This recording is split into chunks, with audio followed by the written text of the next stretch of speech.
देखिए, इस बात का बहुत घमंड था कि भारतीय जनता पार्टी की सरकार है, यहाँ इस्तीफे नहीं हुआ करते।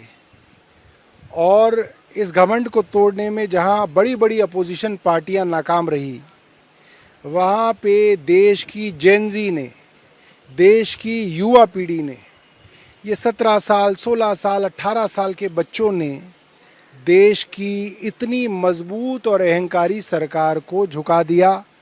और इनके बहुत गद्दावर मंत्री धर्मेंद्र प्रधान, जिसके पीछे कहा जा रहा था पूरी की पूरी सरकार इनके पीछे खड़ी है, उनको अंततः इस्तीफा देना पड़ गया। ये अपने आप में बहुत बड़ा मैसेज है और मैं इस देश की युवा पीढ़ी को नमन करूंगा कि जो हम लोग नहीं कर पाए, जो कोई नहीं कर पाया, वो इस युवा पीढ़ी ने कर दिखाया। देखिए, ये देश के छात्र युवा आंदोलन की बहुत बड़ी जीत है।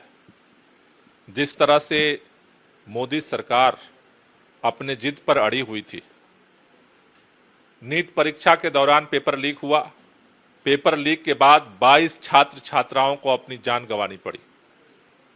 पिछले 1.5 महीने से इस गर्मी में, भीषण गर्मी में छात्र युवा सड़क पर है।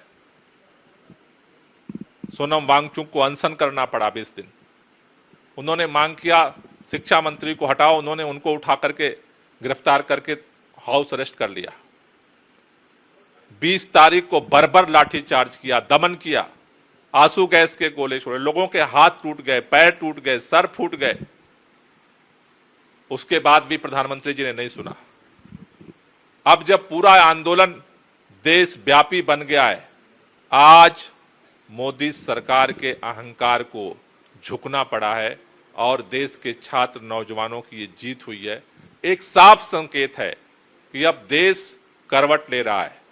जिस तरह से पिछले 12 सालों में तानाशाही करके हर आवाज को कुचलने की कोशिश की गई, हर आवाज को अनसुनी की गई, मोदी सरकार सोचती थी कि हम उसी तरह से इस आंदोलन को भी कुचल देंगे। हर षड्यंत्र किया, लेकिन देश के छात्र युवाओं ने उस षड्यंत्र को फेल किया और अंततोगत्वा मोदी सरकार को झुकना पड़ा है।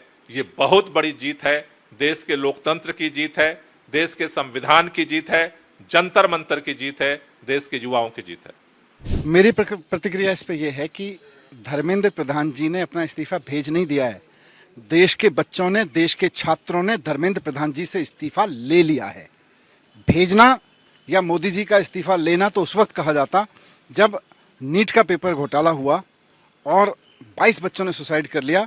उसी वक्त मोदी जी एक जिम्मेदार प्रधानमंत्री होने के नाते अपने शिक्षा मंत्री से इस्तीफा लेते, या धर्मेंद्र प्रधान जी इस्तीफा देते या भेजते।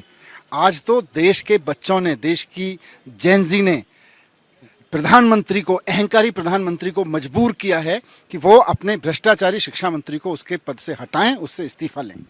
पेपर लीक को लेकर पूरा ये आंदोलन शुरू हुआ जेन जी का आपने जिक्र भी किया, क्योंकि आप स्टेट के भी शिक्षा मंत्री हैं, तो कैसे इस पूरे जो इस आंदोलन को देखते हैं, आपने कहा सफल हुआ है ये आंदोलन, कैसा कहना चला? देश में एक बहुत बड़े पैमाने पर शिक्षा क्रांति की जरूरत है। पेपर लीक घोटाले से मुक्ति, पेपर लीक माफिया से मुक्ति उसका पहला कदम था, जिसको इस देश के जेनजीज ने 4 कदम आगे उठा के, लाठी खा के, अहंकार को झेल के, बारिश में, उमस में आंदोलन करके जीता है। ये पहली जंग जीती है, लेकिन शिक्षा सुधार का आंदोलन इससे जन्म लेगा। मैं समझता हूँ कि आज से 5-10 साल बाद जब भारत में बड़े बड़े शिक्षा क्रांति के काम हो रहे होंगे, बड़े बड़े एजुकेशन रिफॉर्म हो रहे होंगे, सारी दुनिया से आगे भारत निकल रहा होगा 10 साल में एजुकेशन में, उस वक्त इस आंदोलन को एक नींव के पत्थर के रूप में देखा जाएगा। इसलिए जो उन्होंने लेटर लिखा था रिजिग्नेशन में, उसमें उन्होंने ये जिक्र किया कि उन्होंने अपने कर्तव्यों से कभी मुंह नहीं मोड़ा और तमाम बातें भी। नीट का पेपर ईमानदारी से कराना धर्मेंद्र प्रधान जी की जिम्मेदारी थी। CUET का पेपर, CBSE का पेपर ईमानदारी से कराना धर्मेंद्र प्रधान जी की जिम्मेदारी थी। National testing agency Dharmendra Pradhan जी ने बनाई थी ताकि देश में पेपर ईमानदारी से हो सकें। सारे के सारे पेपर लीक हो रहे हैं, तो धर्मेंद्र प्रधान जी को तो नैतिकता के कारण इस्तीफा दे देना चाहिए था, अगर उन्होंने भ्रष्टाचार नहीं भी किया था तो।